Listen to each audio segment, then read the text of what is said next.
Baik, saya kembali ke Mbak Ciput. Kalau tadi menanggapi statement dari dua narasumber kita, Mbak, ini polanya lama ya kan, tapi mungkin berkembang sesuai dengan perkembangan media sosial. Yang kita bahas awalnya adalah soal media sosial. Yeah. Ada media sosial, saya nggak sebut platformnya, tapi kan ada yang memang kok itu lagi media sosial yang digunakan untuk menjual. Tapi kan ada Komdigi, ada patroli cyber, apa nggak bisa menutup celah itu ya?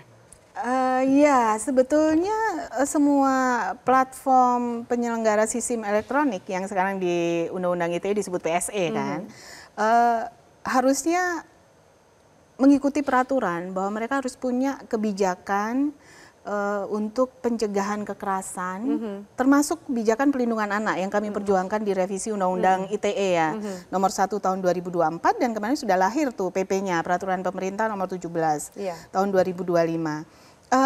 Mengapa kemudian lagi-lagi PSE ini? Karena memang kita akan melihat segmen-segmen masyarakat pengguna dari setiap platform digital itu kan beda-beda Mbak Afi. Nah ini kita bisa klasifikasi di tataran mereka tadi yang bisa dibujuk rayu itu kan levelnya yang pengetahuannya menengah ke bawah. Mungkin literasinya masih rendah, mudah ditipu dengan berbagai konten yang kayak luar biasa gitu tawarannya. Emosi mereka gitu. Betul. Nah, itulah dan dikemas seolah-olah baik loh Mbak Afi. Jadi misalnya mulai dari kasus yang di Bogor ya Bu Ai, itu kan menawarkan bantuan bagi anak-anak muda yang hamil di luar pernikahan atau kecelakaan, kemudian dia nggak mampu mengasuh, ayo datang ke kami bantu. Sampai melahirkan, kalau pengen anaknya diasuh sendiri nanti setelah mampu boleh titipkan dulu ke kami, itu kan kesannya baik. Tapi ternyata di balik itu ada eksploitasi, ini adopsi ilegal juga. Emang bisa adopsi itu boleh? Apakah itu boleh gitu adopsi anak yang tanda kutip ditawarkan di media sosial? Kan adopsi itu kan harusnya nggak semudah itu. Betul, dan masyarakat kita kan nggak banyak yang tahu persyaratan dan prosedur untuk melakukan adopsi. Dan ini yang sebetulnya praktek banyak, sebetulnya di adopsi itu kan banyak yang kita ngambil nih anaknya Mbak Devi. Saya lihat Mbak Devi ini kasihan nih anaknya udah 5, lahir lagi hamil, nggak mampu, udah saya rawat ya. Banyak masyarakat seperti itu. Nah itu sehingga dianggap wajar. Karena mereka nggak tahu bahwa di negara ini, di Undang-Undang Perlindungan Anak itu udah harus jelas garis orang tua dari anak. Itu nggak nyampe ya Mbak Afi ke daerah. Nah kemudian kenapa kemarin juga bisa terungkap beberapa kasus seperti ini yang ditawarkan di media sosial, itu kepedulian dari masyarakat, terutama tenaga kesehatan nih, apresiasi untuk Kemkes yang terus menyiapkan puskesmas, rumah sakit, mampu tata laksana, kekerasan terhadap perempuan dan anak. Itu dia yang kasus Bogor, itu ketahuan, loh ini beberapa kali ibu muda hamil datang, kok nama suaminya 1. Itu kan sudah aneh, lebih dari 5. Orang poligami aja bolehnya cuma 4 ya maksimal.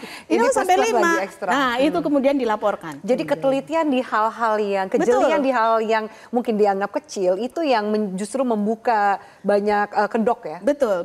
Dan ini Kemkes terus melatih, memperbanyak rumah sakit mulai dari puskesmas yang mampu tata laksana, ini termasuk mengenali tadi pintu-pintu masuk di mana perempuan dan anak itu kemungkinan mereka jadi korban kekerasan atau eksploitasi seksual. Nah, terus gimana ini? Balik lagi ke platform. Platform sudah punya kebijakan. Kemudian dia juga sudah ada fitur untuk masyarakat melapor. Nah, ini yang mungkin juga kurang disosialisasikan. Kepekaan yang di ranah digital ini yang masih kurang, saya pikir Mbak Afi, karena literasi digital masyarakat kita rendah. Ya kita akuin masih rendah. Mereka tiba-tiba dapat akses internet murah, bisa dapat gawai pintar murah, dan kemudian anonymity di ranah daring itu begitu luar biasa.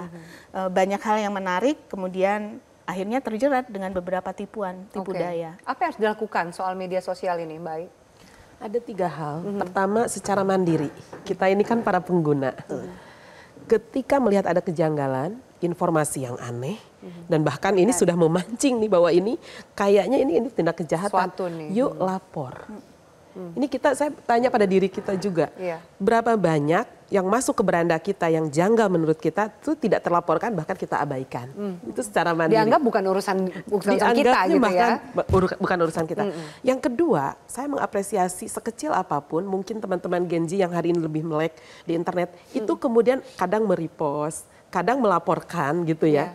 Nah ini sudah terkumpul sebetulnya di hampir seluruh platform yang masuk di Indonesia, itu setidaknya mereka memiliki infrastruktur, ya baik itu pelaporannya, baik itu analisis dari pelaporan, dan bahkan ada feedback terhadap analisis itu. Pertanyaan mendasar kami di KPAI sesungguhnya dengan hadirnya PP Tunas ini adalah ada berapa laporan yang sudah disampaikan ke publik dan mereka juga meminta pihak terkait untuk masuk terlibat menindak ini. Karena ini laporan publik, ada legitimasi atas penggunaan di sini.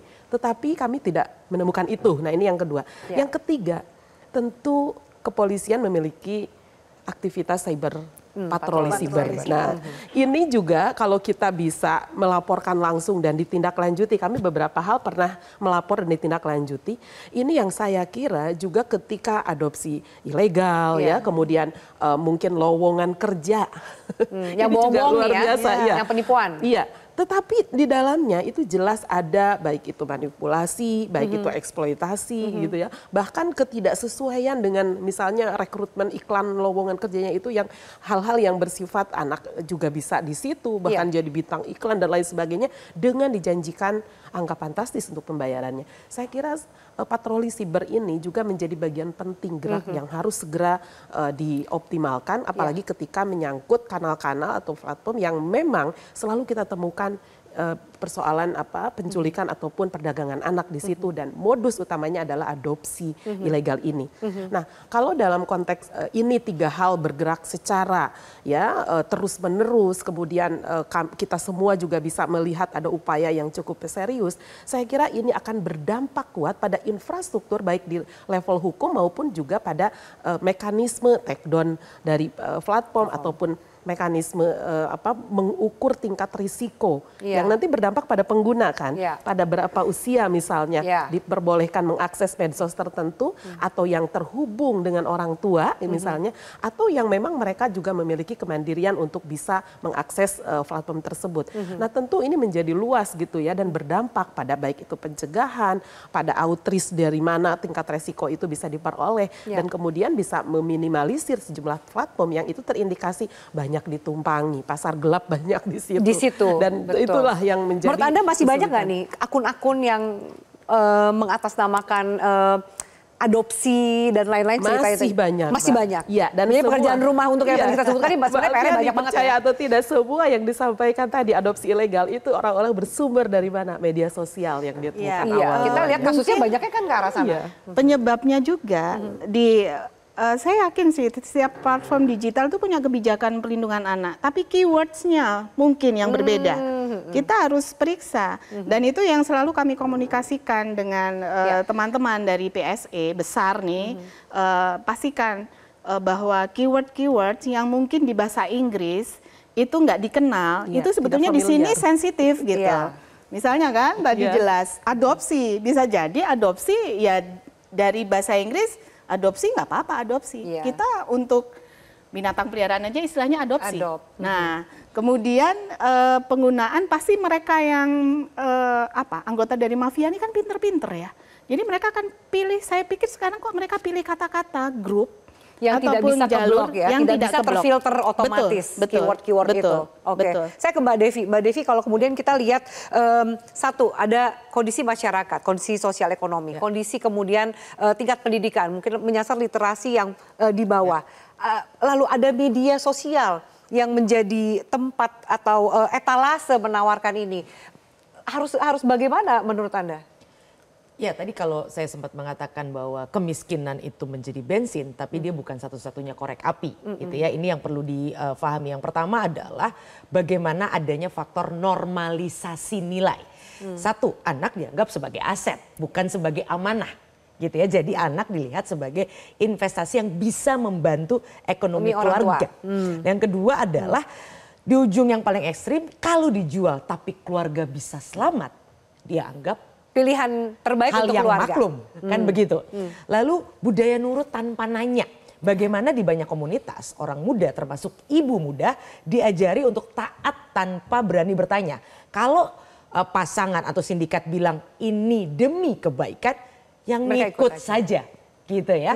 Nah berikutnya adalah bagaimana tadi ini disampaikan juga oleh para beliau, patriarki, nilai-nilai menyingkirkan suara ibu dan anak.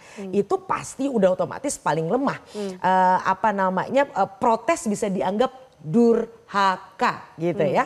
Nah belum lagi kekerasan dan eksploitasi yang cukup banyak, ditambah ketika komunitas sangat tertutup, bagaimana komunitas justru menjadi tembok dan sehingga kejahatan kemudian jadi sulit terlihat.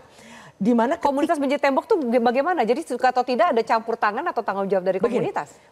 Riset Harvard misalnya menunjukkan bahwa perdagangan anak itu justru lebih dari setengahnya terjadi di dalam negeri sendiri.